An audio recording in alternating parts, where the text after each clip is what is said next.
Good morning on a mournful, misty morning. Sun struggling to push through the mist there. It's going to be another glorious hot day, so I'm out early to enjoy the cool, fresh air.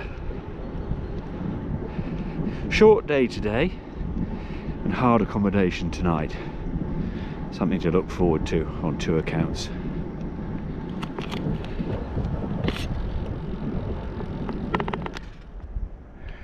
I should be clear that today is riding day 13 and day 14 of my trip. And the countryside has given way from being very flat and open to the hilly, rolling countryside of Alsace. And that's just on time, that little spray, which I think they just use for washing boats as they go through. But I was rather hoping that we would go through that tunnel, but we didn't. We had to go round a bit of the whole time. But very, very lovely countryside today. As I say, rolling hills, etc. A bit more of this lovely Alsace countryside.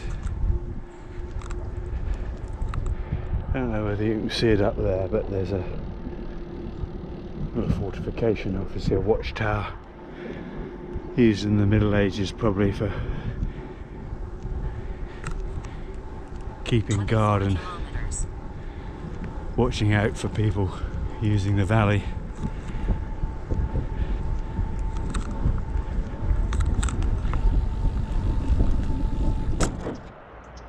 Thought I'd just share this with you. Quite an imposing fortification on the top of that hill up there. I think if I get any closer it'll just disappear above me, so I'm taking it now. But right where it disappears into the tree line there, right over to this side. So I'm not sure how well this is going to turn out in terms of filming, but nice little sort of 400 or 500 meter tunnel to go through here, and quite a few other people in it. Bikes with no lights, runners with no lights, walkers with no lights. There we go. À la gauche, monsieur. Oh, there we are. Just about to break out into the sunshine.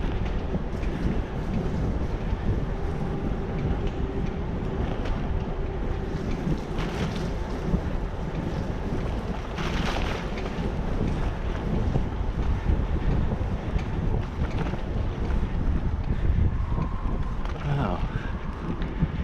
Here I am on the other side.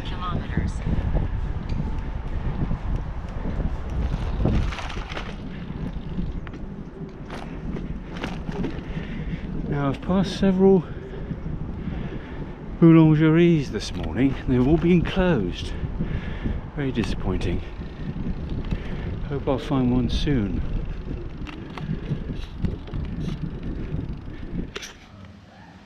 Well, as luck would have it, within about 10 minutes of my last clip, saying that I couldn't find anywhere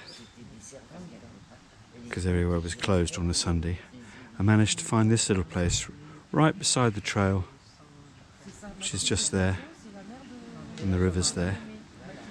But it's not cheap.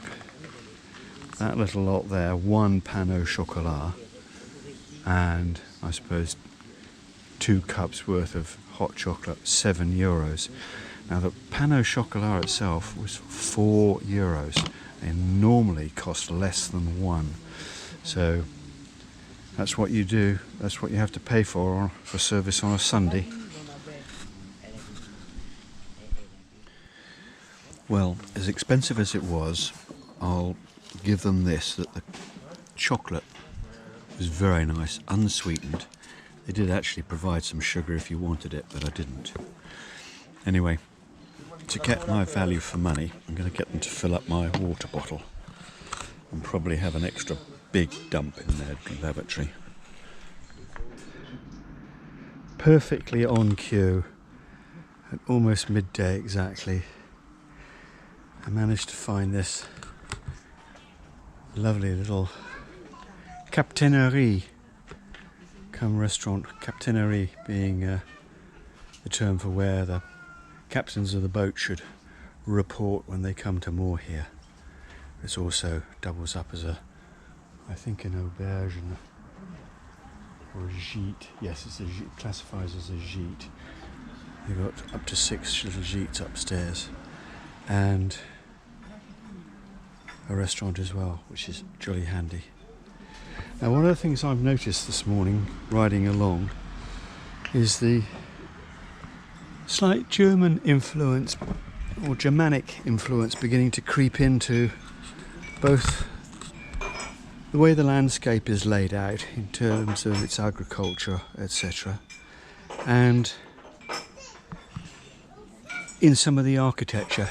Now, it's not huge at the moment because we're still some way away from Germany, but of course Germanic as well as Gallic peoples have been here since, I suppose, the end of the Roman Empire, but of course more recently it's been fought over for the last 300 years at least by Germany and France, and of course it's no coincidence that the European Parliament is in Strasbourg. Now, if I can see some more examples of Germanic architecture or landscaping, I'll try and show it to you, but only if it's good examples. Now, I don't know how well you can all see that, but that church tower there with the sort of the dome top, that's an example of a Germanic influence. Note I'm using the word Germanic rather than German, because I think it goes back further than the German nation. And actually, if you look at that house on the top there, that's more reminiscent of German agriculture or Germanic architecture than of French.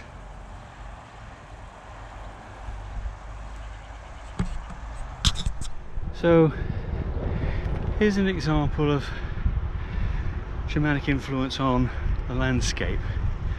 Here we have no fences at all, no hedgerows, no barriers, roads or anything between crops. Everything much more open. Now that's much more common in Germany, less common in France. So it's just another example of the Germanic influence here.